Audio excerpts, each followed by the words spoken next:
Hello friends, स्वागत है आप सभी का मेरे YouTube channel politics in depth में। आज की वीडियो से हम लोग शुरुआत कर रहे हैं class 12 NCERT political science contemporary world politics की, जिसमें हम लोग पढ़ेंगे पहला chapter the end of bipolarity. इस चैप्टर को मैंने कई पार्ट्स में डिवाइड किया है ताकि आपको समझने में आसानी हो।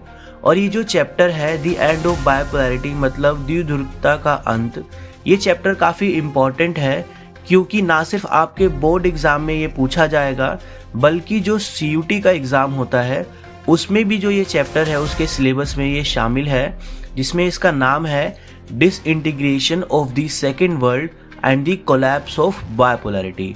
मतलब सेकेंड वर्ल्ड का डिसइंटीग्रेशन होना, खत्म होना, और बायपोलैरिटी का कोलैप्स करना। तो ये चैप्टर जो है वो काफ़ी इम्पोर्टेंट हो जाता है। तो चलिए वीडियो की शुरुआत करते हैं। सबसे पहले आपको ये समझना होगा कि आखिर बायपोलैरिटी होती क्या है। तो दोस्तों, अगर मैं बात करूँ बायपोलैरिटी की, तो बायपोलैरिटी का मतलब होता है दुनिया का दो पोल्स में यानी कि दो ग्रुप्स में बट जाना under the dominance of super powers. अब ऐसा कैसे हुआ, दुनिया दो पोल्स में दो ग्रुप में कैसे बट गई और क्यों बट गई, चलिए आइए इसको समझते हैं। हुआ क्या था कि सेकेंड वर्ल्ड वॉर के बाद जो उसका परिणाम आया उसमें जो पुरानी महाशक्तियां थी, जैसे कि आपका Britain, France, Germany, Italy, Japan, ये जो पुरानी महाशक्तियां थी ये क्या हो गई, कोलैप्स कर गई, खत्म हो गई। क्यों? क्योंकि ये महाशक्तियां जो थी इन्होंने दो लगातार युद्ध लड़े थे, जैसे कि आपका फर्स्ट वर्ल्ड वॉर और उसके बाद सेकेंड वर्ल्ड वॉर। तो इन दो लगातार विश्व युद्धों में लड़ने के कारण ये जो पुरानी शक्तियां थी वो खत्म हो गई और दुनिया के नक्शे पे दो नई महाशक्तियां, टू न्यू सुपर पावर्स जो है वो उभर कर सामने आई, जिसमें कि पहली महाशक्ति थी यूएसए और दूसरी महाशक्ति थी यूएसएसआर। तो हुआ क्या कि सेकेंड वर्ल्ड वॉर के बाद इन दोनों महाशक्तियों के बीच एक वॉर शुरू हो गया जिसको बोलते हैं कोल्ड वॉर। अब आप सोचेंगे कि ये कोल्ड वॉर होता क्या है, तो कोल्ड वॉर का मतलब है शीत युद्ध, एक ऐसा युद्ध जिसमें मिलिट्री या वेपन से ना लड़के बल्कि ये वॉर जो था वो आइडियोलॉजिकल एक विचारधारा के बेस पे लड़ा गया था। अब ये विचारधारा कौन सी थी? जो अमेरिका था वो कैपिटलिस्ट डेमोक्रेटिक आइडियोलॉजी को रिप्रेजेंट कर रहा था और जो यूएसएसआर था वो आपका सोशलिस्ट कम्युनिस्ट आइडियोलॉजी को रिप्रेजेंट कर रहा था। तो दोनों ही जो आपके महाशक्तियां थी इनके बीच में ये कंपटीशन शुरू हो गया कि दोनों में से किसकी आइडियोलॉजी बेस्ट है। तो ये आइडियोलॉजी बेस्ट है, किसका मॉडल ऑफ डेवलपमेंट बेस्ट है। तो इसको लेके दोनों ही देश जो थे वो ज़्यादा से ज़्यादा दूसरे देशों को अपने ग्रुप में शामिल करना चाहते थे। उनके बीच एक होड़ लगी हुई थी, एक कंपटीशन था कि ज़्यादा से ज़्यादा जो देश है वो उनके ग्रुप में क्या हो जाए, शामिल हो जाए। तो इस तरह से शीत युद्ध के दौरान, कोल्ड वॉर के दौरान हमने क्या देखा कि जो दुनिया थी वो दो पोल्स में बट गई, दो ग्रुप में बट गई।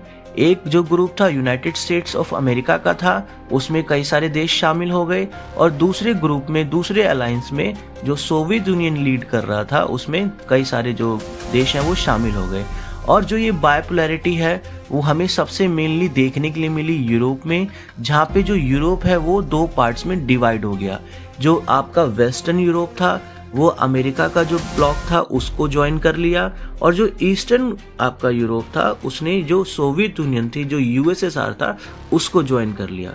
तो इस तरह से हमने क्या देखा कि कोल्ड वॉर के एरा में, जो कि सेकेंड वर्ल्ड वॉर से शुरू होता है और 1991 तक चलता है, पूरी दुनिया जो थी वो दो पोल्स में बट गई। तो इसे ही बोलते हैं बायपोलैरिटी। तो आई होप अब आपको समझ में आ गया होगा कि बायपोलैरिटी होती क्या है और बायपोलैरिटी कैसे हुई। तो दोस्तों, क्या आप जानते हो कि 1991 में जो दुनिया की दूसरी महाशक्ति यानी कि सोवियत यूनियन, यूएसएसआर, क्या हो गया, कोलैप्स कर गया, डिसइंटीग्रेट हो गया, खत्म हो गया। और यूएसएसआर के डिसइंटीग्रेट होने के साथ ही जो ये बायपोलैरिटी थी वो भी क्या हो गई, खत्म हो गई।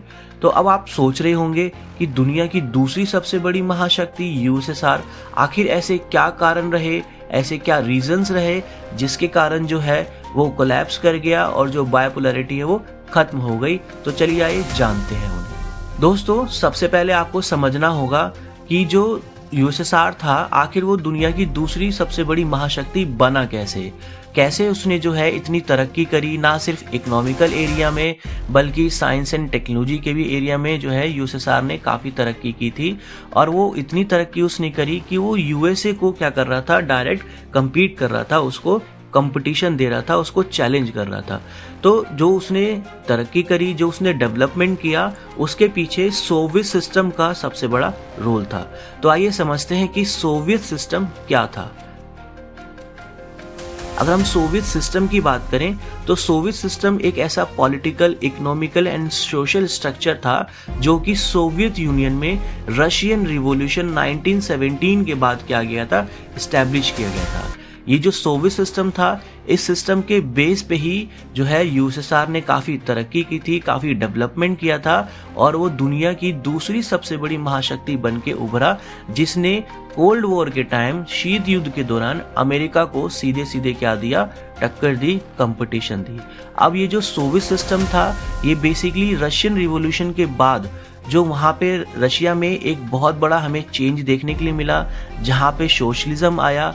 और बेसिकली ये जो सिस्टम था वो कार्ल मार्क्स और लेनिन के आइडियोलॉजी, उसके प्रिंसिपल्स पर क्या था, बेस्ड था, जिसका उद्देश्य क्या था, सोसाइटी में एक एगैलिटेरियन सोसाइटी बनाना, एक ऐसी सोसाइटी बनाना जो इकोनॉमिकली एंड सोशली क्या हो, इक्वल हो।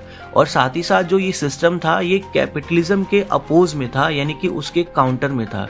ये सिस्टम जो आया था, जो कैपिटलिज्म था, जो पूंजीवाद था, उसकी जो कमियां थी उसको काउंटर करने के लिए ये सिस्टम हमें देखने के लिए मिला। और इस तरह से ये कैपिटलिज्म का जो मॉडल था, जो अमेरिका लीड कर रहा था, उसका एक काउंटर मॉडल बनकर उभरा। तो चलिए आइए जानते हैं सोवियत सिस्टम की खासियत के बारे में, उसके फीचर्स के बारे में, क्योंकि ये आपके एग्जाम में अक्सर पूछा जाता है। दोस्तों, अगर हम बात करें सोवियत सिस्टम की फीचर्स के बारे में तो इसके कई सारे फीचर्स हैं और उनमें से कुछ इम्पॉर्टेंट फीचर्स को अब हम समझने जा रहे हैं। जो सबसे पहला इसका इम्पॉर्टेंट फीचर है वो ये है कि इस सिस्टम के थ्रू जो यूएसएसआर था वहाँ पर सिंगल पार्टी जो डोमिनेंस है उसको क्या किया गया, इस्टेब्लिश किया गया। अब सिंगल पार्टी डोमिनेंस क्या है? सिंगल पार्टी डोमिनेंस का मतलब क्या है कि यूएसएसआर के इस सोवियत मॉडल में जो वहाँ पर सिर्फ एक ही पॉलिटिकल पार्टी जो थी अलाउ थी, जो कि थी communist party of Soviet union. इसके अलावा कोई दूसरी पॉलिटिकल पार्टी जो थी वहाँ पे अलाउ नहीं थी। और सोवियत यूनियन में जो ये communist party of Soviet union थी, इसका पूरी तरह से क्या था, कंट्रोल था। और जो दूसरी पॉलिटिकल पार्टीज थी वो क्या थी, बैंड थी। और साथ ही साथ जो सोवियत यूनियन था उसके जो फेमस लीडर थे, इसमें टॉप हायरार्की हुआ करती थी और उन लीडर्स का जो है काफ़ी ज़्यादा कंट्रोल होता था पार्टी पे। जैसे कि अगर हम बात करें स्टालिन, लेनिन एंड ब्रेजनेव। तो इस तरह से जो सोवियत सिस्टम था इसमें सिंगल पार्टी डोमिनेंस हमें देखने के लिए मिला। अब हम बात करते हैं दूसरे इंपॉर्टेंट फीचर की सोवियत सिस्टम की। जो दूसरा इंपॉर्टेंट फीचर था वो था प्लान्ड इकोनॉमी। अब प्लान्ड इकोनॉमी का मतलब क्या है कि सोवियत सिस्टम में जो वहाँ पे डेवलपमेंट किया गया वो बेसिकली प्लानिंग के ऊपर बेस्ड था। प्लानिंग का मतलब क्या कि गवर्नमेंट जो भी डेवलपमेंट करेगी उसके लिए प्रॉपर क्या बनाएगी, प्लान बनाएगी कि किस एरिया में, किस सेक्टर में गवर्नमेंट डेवलपमेंट करेगी, कहाँ पे इंडस्ट्रीज लगाएगी, किस इंडस्ट्रीज को प्रायोरिटीज देगी, किस सेक्टर को प्रायोरिटीज देगी, कैसे जो है उसको वो आगे बढ़ाएगी। तो ये सारी चीज़ों के रिगार्डिंग क्या की जाती थी, प्रॉपर प्लानिंग की जाती थी। और इसके लिए एक प्लानिंग कमेटी भी जो है वो सोवियत यूनियन में बनाई गई थी। बेसिकली होता क्या है कि जो कैपिटलिस्ट इकोनॉमी है वो मेनली आपका मार्केट के बेस पे जो है वो रन करती है। जैसे मार्केट में जिस चीज़ की डिमांड होगी उसी चीज़ की सप्लाई की जाएगी और उसका प्रोडक्शन और उसकी क्वांटिटी, साथ ही साथ उसका जो प्राइस है वो मार्केट बेस पे ही क्या होगा, डिसाइड होगा। लेकिन अगर हम सोवियत यूनियन की बात करें तो यहाँ की इकोनॉमी में जो गवर्नमेंट थी उसका काफ़ी बड़ा और इम्पॉर्टेंट रोल था, क्योंकि ये सारे जो डिसीजंस हुआ करते थे इकोनॉमी से रिलेटेड कि किसका प्रोडक्शन करना है, कितना करना है और उसका प्राइस क्या होगा, ये सारी ही चीज़ें जो हैं वो वहाँ की गवर्नमेंट जो है वो डिसाइड करती थी। इस तरह हम क्या देखते हैं कि सोवियत यूनियन की इकोनॉमी में जो है गवर्नमेंट का काफ़ी बड़ा और इम्पॉर्टेंट रोल था। और वहीं अगर हम बात करें यूएसए की इकोनॉमी, तो ये basically capitalist market based economy थी, जो कि मार्केट के बिहाव पर, उसके रूल के बिहाव पर क्या करती थी, रन करती थी। अगर हम बात करें सोवियत यूनियन के तीसरे फीचर्स की, तो यहाँ पे क्या था, बेसिकली जो पब्लिक थी उसको प्राइवेट प्रॉपर्टी एक्वायर करने का जो है वो अलाउ नहीं था, क्योंकि इसका पर्पस ही यही था कि सोसाइटी में इकोनॉमिक एंड सोशल इक्वालिटी को लाया जाए और एक इगैलिटेरियन सोसाइटी, एक ऐसी सोसाइटी जो कि इक्वालिटी के, समानता के प्रिंसिपल पर, सिद्धांत पर आधारित हो, उसको बनाना था। तो इसके लिए सोवियत यूनियन के इस मॉडल में क्या था कि प्राइवेट प्रॉपर्टी, निजी संपत्ति को इकट्ठा करना, उसको एक्वायर करना की मनाही थी, बैन थी। आप प्राइवेट प्रॉपर्टी कलेक्ट नहीं कर सकते हो, आप उतनी ही प्रॉपर्टी रख सकते हो, गवर्नमेंट आपको उतना ही देगी जितनी की आपकी नीड होगी। अब हम बात करते हैं इसके नेक्स्ट फीचर की, जो कि है स्टेट कंट्रोल ओवर सोसाइटी, जिसको हम टोटलिटेरियनिज्म भी बोलते हैं। इसका मतलब क्या था कि इस मॉडल में, जैसे कि हम बात करें तो इस मॉडल में जो वहाँ की जनता थी, वहाँ के जो पीपल्स थे, सिटीजन्स थे, उनको इतनी पर्सनल फ्रीडम ऑफ स्पीच और प्रेस फ्रीडम, ठीक है, असेंबली करना या इस तरीके के जो डेमोक्रेटिक राइट्स होते हैं एक डेमोक्रेटिक कंट्री में, वो नहीं थे। सोसाइटी पे भी जो गवर्नमेंट थी उसका बहुत इम्पोर्टेंट कंट्रोल था। गवर्नमेंट क्या करती थी कि जो सिटीजन्स थे ना सिर्फ उनको कंट्रोल रखती थी बल्कि उनकी एक्टिविटीज़ को भी कंट्रोल करती थी। वहाँ पे स्ट्रिक्ट सेंसरशिप थी। वहाँ पे जो अगर गवर्नमेंट से सेटिस्फाइड नहीं हो तो जैसे आप डेमोक्रेटिक कंट्री में आप अपनी वॉइस को रेज कर सकते हो, आपके पास freedom of speech and expression हो सकता है, आप सरकार की आलोचना कर सकते हो। लेकिन इस तरीके का कोई भी जो सिद्धांत या फीचर है वो हमें सोवियत यूनियन में देखने के लिए नहीं मिलता था, क्योंकि वहाँ पे जो नागरिक थे उनके पास पर्सनल फ्रीडम, ठीक है, और साथ ही साथ अगर हम बात करें प्रेस फ्रीडम, ये सब हमें देखने के लिए नहीं मिली।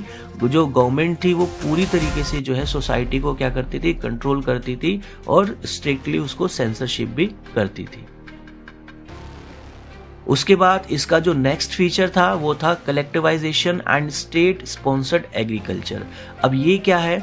अब दोस्तों हुआ क्या था कि जब यूएसएसआर में रशियन रिवॉल्यूशन हुई 1917 में, तो उसके बाद वहाँ पे कलेक्टिव फार्मिंग को जो है स्पॉन्सर्ड किया गया, उसको प्रमोट किया गया। इसको प्रमोट करने का मेन मकसद ही यही था कि जो यूएसएसआर था वहाँ पे मेनली क्या था कि काफ़ी फूड क्राइसिस जो है, फूड शॉर्टेज देखने के लिए मिली। तो उस टाइम में जो communist party of Soviet union के लीडर थे स्टालिन, उन्होंने कलेक्टिव फार्मिंग की शुरुआत करी, जिसके पीछे उनका मोटिव ये था कि जो सोवियत यूनियन है वहाँ पे आपका एग्रीकल्चर प्रोडक्शन को बढ़ाया जाए। अब एग्रीकल्चर प्रोडक्शन को बढ़ाने के लिए ही कलेक्टिव फार्मिंग की शुरुआत करी। अब कलेक्टिव फार्मिंग क्या होती है इसको थोड़ा समझ लेते हैं। कलेक्टिव फार्मिंग का मतलब ये होता है कि जो एग्रीकल्चर होगा, जो प्रोडक्शन होगा, वो फार्मर्स जो है वो मिलकर करेंगे, कलेक्टिवली करेंगे, है ना, मिलकर करेंगे, और उसका जो प्रोडक्शन होगा उनमें इक्वली क्या होगा, शेयर होगा। तो इस पर्पस से जो है कलेक्टिव फार्मिंग की क्या की गई थी, शुरुआत की गई थी। हालांकि आगे चल के जो है इसमें कई सारी प्रॉब्लम्स जो वो थी वो देखने के लिए मिली, और जिस पॉइंट ऑफ व्यू से कलेक्टिव फार्मिंग को लाया गया था, इंट्रोड्यूस किया गया था यूएसएसआर में, वो उस ऑब्जेक्टिव को अचीव करने में सक्सेसफुल नहीं हो पाया, और आगे चल के जो फार्मर्स थे उन्होंने भी इसका थोड़ा बहुत विरोध किया। अब नेक्स्ट जो इम्पोर्टेंट फीचर था सोवियत मॉडल का वो ये था कि सोवियत मॉडल ने जो है वो हैवी इंडस्ट्रीज और साथ ही साथ मिलिटराइजेशन पे भी फोकस किया। जो गवर्नमेंट थी उन्होंने बड़ी बड़ी इंडस्ट्रीज, हैवी इंडस्ट्रीज जैसे कि आयरन एंड स्टील इंडस्ट्रीज और मैन्युफैक्चरिंग इंडस्ट्रीज को जो है इस्टेब्लिश किया, उसको स्थापित किया।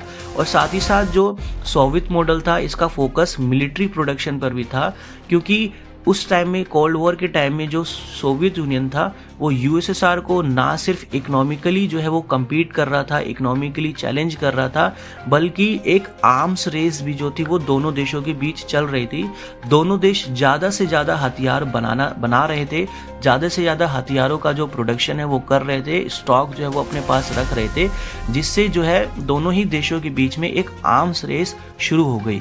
तो सोवियत यूनियन जो था वो अमेरिका के साथ आर्म्स रेस में, हथियारों की इस दौड़ में पीछे नहीं रहना चाहता था। इसीलिए वो बहुत बड़ी मात्रा में जो आपके आर्म्स हैं, जो मिलिट्री इक्विपमेंट्स है, वेपन्स है, उसका वो क्या कर रहा था, प्रोडक्शन कर रहा था, ताकि जो एक आर्म रेस कोल्ड वॉर के टाइम यूएसएसआर की यूएसए के साथ चल रही है, उसमें वो उसको अपने साथ जो है वो बनाए रखे। अब इसके नेक्स्ट फीचर की बात करते हैं सोवियत मॉडल की, जो कि थी सोशल वेलफेयर सिस्टम। अब जो सोवियत सिस्टम था वो सोशल वेलफेयर सिस्टम के ऊपर भी बेस्ड था। इसका पर्पस था कि सोसाइटी में कई सारे सोशल वेलफेयर जो है प्रोग्राम को लाना, और सोवियत मॉडल के थ्रू जो है कई सारे सोसाइटी में यूएसएसआर की सोशल वेलफेयर जो प्रोग्राम्स थे वो चल रहे थे। गवर्नमेंट जो है universal health care, free education, subsidise housing and guaranteed employment जैसी कई सारे जो प्रोग्राम्स थे वो चला रही थी। इन जो सोशल वेलफेयर स्कीम का मकसद था वो ये था कि सोसाइटी को ज़्यादा इक्विटेबल बनाया जा सके, ताकि जो सोवियत सिटीजन्स हैं उनको सोसाइटी में इक्वलिटी मिले, और उनकी जो डे टू डे लाइफ से जुड़ी हुई जो बेसिक नीड्स हैं, जो इसेंशियल नीड्स हैं, वो क्या हो सके, पूरी हो सके। तो इस तरह से जो सोवियत मॉडल था वो सोसाइटी को एक इगैलिटेरियन यानी कि एक समानता के आधार पर, एक इक्वलिटी के बेस पे सोसाइटी बनाना चाहता था। तो दोस्तों इस तरीके से हमने देखा कि जो बायपोलैरिटी थी, बायपोलैरिटी कैसे हुई, और साथ ही साथ जो यूएसएसआर दुनिया की दूसरी सबसे बड़ी महाशक्ति बना वो कैसे बना, और जो सोवियत मॉडल था, जो सोवियत सिस्टम था, जो कि कैपिटलिज्म के काउंटर में यूएसएसआर के थ्रू दिया गया था, कैसे यूएसएसआर ने इस मॉडल के बेस पे जो है अपना डेवलपमेंट किया। अब इसकी नेक्स्ट वीडियो के पार्ट में हम देखेंगे कि जो ये सोवियत मॉडल था इसमें कई सारी जो कमियां थी वो इमर्ज हो गई थी, कई सारे जो चैलेंजेस थे वो इमर्ज हो गए थे, जिसके चलते आगे जो है वहाँ के लीडर मिखाइल गोर्बाचेव एक रिफॉर्म लेके आते हैं, लेकिन ये रिफॉर्म्स इतने इम्पोर्टेंट नहीं होते, सफिशिएंट नहीं होते, और फाइनली जो है वो 1991 में जाके जो आपका सोवियत मॉडल था वो क्या कर गया, कोलैप्स कर गया। ये हम नेक्स्ट वीडियो में देखेंगे। तब तक के लिए आप सभी का धन्यवाद। अगर आपने अभी तक मेरे चैनल को सब्सक्राइब नहीं किया है तो प्लीज़ मेरे चैनल को सब्सक्राइब कीजिए, वीडियो को लाइक कीजिए और ज़्यादा से ज़्यादा शेयर कीजिए।